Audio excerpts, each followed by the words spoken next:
Goldman ने कहा है कि 2026 के अंत तक ब्रेंट क्रूड का भाव $50 तक भी गिर सकता है। 2 साल में क्रूड की कीमतों में बड़ी गिरावट की आशंका जताई गई है। तनेजा जी, क्या आप इस अनुमान से सहमत हैं कि $50 तक ब्रेंट क्रूड का भाव आ सकता है? और संस्थाओं ने कहा था कि भाई ये 55 के आसपास चला जाएगा क्रूड ऑयल। इस तरह के प्रोजेक्शंस वगैरह होते हैं और हमें ये ध्यान रखना चाहिए, ऐसी तमाम संस्थाएं वो हैं जो ऑयल में प्ले भी करती हैं, और जो संस्थाएं ऑयल में प्ले करती हैं तो उनका जो प्रोजेक्शंस होते हैं उनको बहुत ज्यादा क्रेडिबिलिटी कम से कम मैं नहीं देता। अब प्रश्न ये उठता है कि किस आधार पर ये कहा गया। मैंने रिपोर्ट को देखा है, लेकिन अभी तो सबसे बड़ा हम देख रहे हैं कि ये कहा जाता है एक जमाने से जो तेल है वो 90% राजनीति है या जियोपॉलिटिक्स है, लेकिन हम देख रहे हैं कि अमेरिकी सरकार ने तो तेल को 100% राजनीति बना दिया है।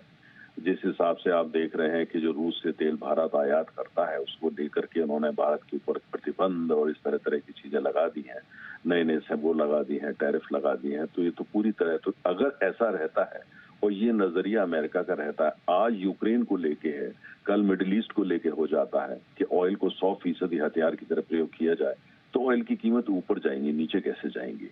आज अगर भारत वास्तव में रूस से तेल लेना बंद कर दे, मान लिया बंद कर दे, तो तेल की कीमत तो $120 पर बैरल हो जाएगी, क्योंकि इतना सारा तेल जो है वो ग्लोबल सप्लाई सिस्टम से गायब हो जाएगा, और जो पेट्रोलियम प्रोडक्ट जो एक्सपोर्ट होते हैं वो भी गायब हो जाएंगे काफी हद तक अगर ऐसा होता है।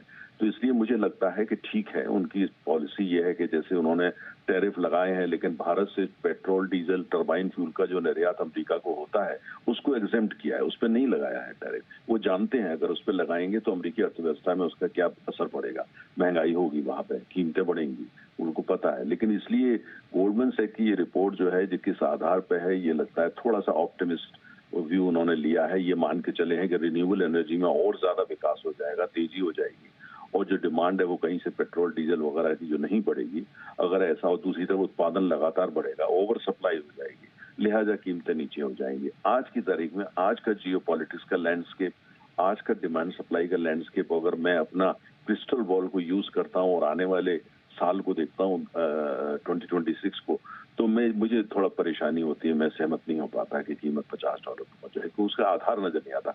$60 पर बैरल अगर यूक्रेन में शांति हो जाए, किसी तरह का शांति समझौता हो जाए, अमेरिकी तेल का 100% राजनीति का रोक दे, और मिडिल ईस्ट में कोई जो हमास को लेकर युद्ध चल रहा है वो एस्केलेट ना हो, तो $60 पर बैरल तो बिल्कुल हो जाएगी। रियलिस्टिक है, क्योंकि जो डिमांड सप्लाई फंडामेंटल है, सप्लाई में कोई बड़ा डिस्ट्रप्शन नहीं है, तो और आज भी $60 से ऊपर होनी नहीं चाहिए। तो 60 समझ में आता है, लेकिन 50 जो है आज की तारीख में मुझे ओवर ऑप्टिमिस्टिक नजर आता है।